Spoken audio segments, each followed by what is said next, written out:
ವೇದಿಕೆಯ ಮೇಲೆ ಆಸೀನರಾಗಿರುವಂತಹ ವಿದ್ವತ್ಪೂರ್ಣ ವಿದ್ವಾನ್ಮಣಿಗಳೇ ಹಾಗೂ ವೇದಿಕೆ ಮುಂಭಾಗದಲ್ಲಿರುವಂತಹ ಎಲ್ಲ ನನ್ನ ಆತ್ಮೀಯರೇ, ವಿಶೇಷವಾಗಿ ರಾಷ್ಟ್ರಮಟ್ಟದ ಕಲಾ ಸಮ್ಮೇಳನದ ಸರ್ವಾಧ್ಯಕ್ಷರಾಗಿರುವಂತಹ ಆತ್ಮೀಯ ಸಹೋದರರು, ನಮ್ಮ ಕಲ್ಯಾಣ ಕರ್ನಾಟಕ ನಾಡು ಕಂಡ ಅಪ್ರತಿಮ ಕಣ್ಮಣಿ, ಕಾರುಣ್ಯದ ಕರುಣಾಮಯಿ, ಅತ್ಯಂತ ಉತ್ತಮವಾಗಿ ಅತ್ಯುತ್ತಮವಾಗಿ ಅಂತ ಹೇಳಬಲ್ಲಂತಹ ಒಬ್ಬ ಸಾಹಿತಿ, ವೈಯಕ್ತಿಕವಾಗಿ ಎಷ್ಟೆಲ್ಲ ಅಡೆತಡೆಗಳಿದ್ರೂ ಕೂಡ ತಮ್ಮ ವೈಯಕ್ತಿಕವಾಗಿ ನ್ಯೂನತೆಗಳಿದ್ರೂ ಕೂಡ ನಿಮ್ಮೆದುರಿಗೆ ಇವತ್ತು ಕಣ್ಣೆದುರಿಗೆ ಇರುವಂತಹ ನಮ್ಮ ಮಲ್ಲಿಕಾರ್ಜುನ ಸ್ವಾಮಿ ಹಿರೇಮಠ ಅವರಿಗೆ ನಿಮ್ಮೆಲ್ಲರ ಒಂದು ಜೋರಾದ ಚಪ್ಪಾಳೆಗಳಿದೆ. ಭಾಗಶಃ ನಾವು ಫೌಂಡೇಶನ್ ಆಗಲಿ ಬೆಳೆಸಿ ನಾವೆಲ್ಲ ಅಂಗಾಂಗವಾಗಿ ಹಾಗೂ ವಿವಿಧ ರೀತಿಗಳಲ್ಲಿ ಚೆನ್ನಾಗಿದೆ, ಸಮಾಜ ಸೇವೆ ಮಾಡ್ತಾ ಇದ್ದೀವಿ. ಓಕೆ, ಆದ್ರೆ ನಮ್ಮ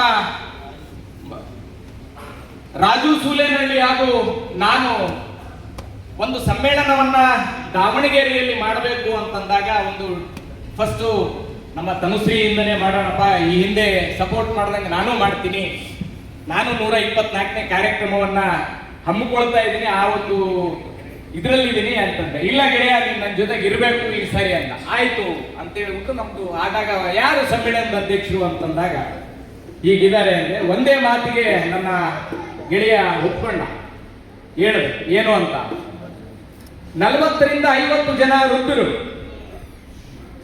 ಅನಾಥರು, ಕೇವಲ ನಮ್ಮ ರಾಯಚೂರು ಭಾಗ ಅಲ್ಲ, ವಿವಿಧ ಜಿಲ್ಲೆಗಳಿಂದ ಬಂದಿರುವಂತಹ ಅನೇಕ ವೃದ್ಧರನ್ನ ನಮ್ಮ ಕಾರುಣ್ಯಾಶ್ರಮದಲ್ಲಿ ಅವರ ಆರೈಕೆಯನ್ನ ಮಾಡುವಂತಹ ಚನ್ನಬಸವ ಸ್ವಾಮಿ ಹಿರೇಮಠರವರ ನೇತೃತ್ವದಲ್ಲಿ ನಡೀತಕ್ಕಂತಹ ಕಾರುಣ್ಯಾಶ್ರಮಕ್ಕೆ ಇವರು ಬೆನ್ನೆಲುಬಾಗಿ ನಿಂತುಕೊಂಡಿದ್ದಾರೆ. ನಿಜವಾಗಿಯೂ ಹೆಮ್ಮೆಯ ಸಂಗತಿ.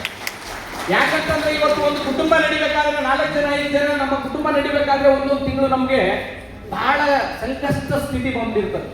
ಅಂತದ್ರಲ್ಲಿ ಯಾವುದೇ ಸರ್ಕಾರ, ಕರ್ನಾಟಕ ಆಗಿರ್ಬೋದು, ಭಾರತ ಸರ್ಕಾರದಿಂದ ಯಾವುದೇ ಅನುದಾನವಿಲ್ಲದೆ ಒಂದು ಆಶ್ರಮ ಇವತ್ತು ಕಲ್ಯಾಣ ಕರ್ನಾಟಕದಲ್ಲಿ ರಾಜ್ಯದಲ್ಲಿ ಹೆಸರು ಮಾಡ್ತಾ ಇದೆ ಅಂದ್ರೆ ಅದು ಕಾರುಣ್ಯಾಶ್ರಮ. ಇಂತಹ ಡಾಕ್ಟರ್ ಮಲ್ಲಿಕಾರ್ಜುನ ಸ್ವಾಮಿ ಅವರು ಬೆನ್ನೆಲುಬಾಗಿರುವುದಕ್ಕೆ ಇವತ್ತು ಕಾರುಣ್ಯಾಶ್ರಮ ಅನೇಕರಿಗೆ ದಾರಿದೀಪ ಆಗಿದೆ ಅಂತ ಹೇಳ್ಬೋದು.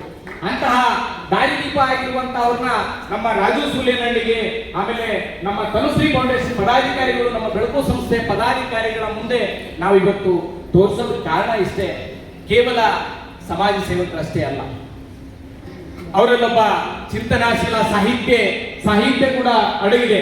ಹಾಗಾಗಿ ಅವರ ಒಂದು ಪುಸ್ತಕವನ್ನ ಕೂಡ ಮೊನ್ನೆ ಬಿಡುಗಡೆ ಮಾಡಿದ್ರು, ಚಿಂತನೆಗಳ ಸಂಗ್ರಹ ಅಂತ.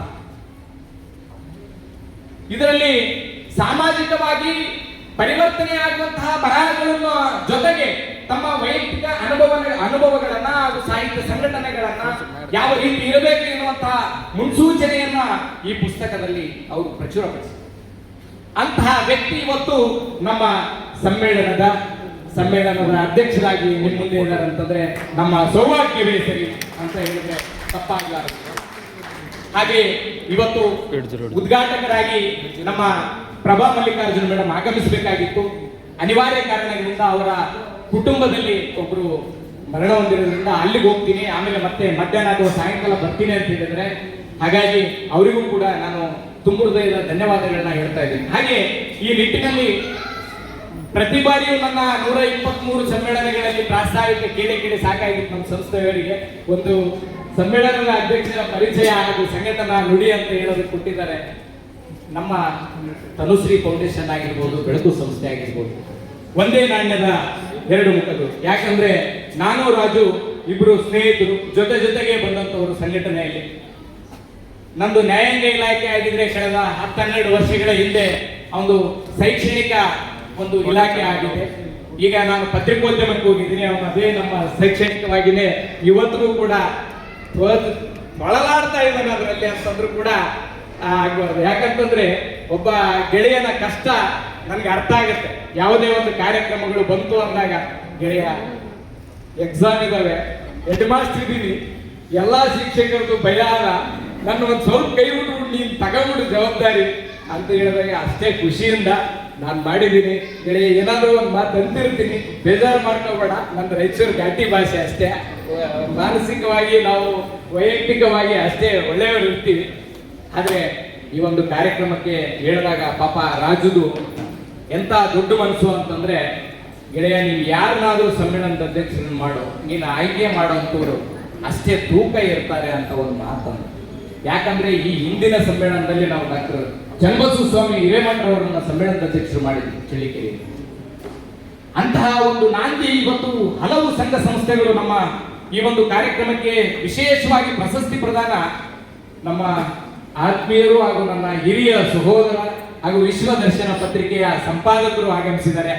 ನಮ್ಮ ಎಸ್ ಪಾಟೀಲ್ ಸರ್ ಅವರು.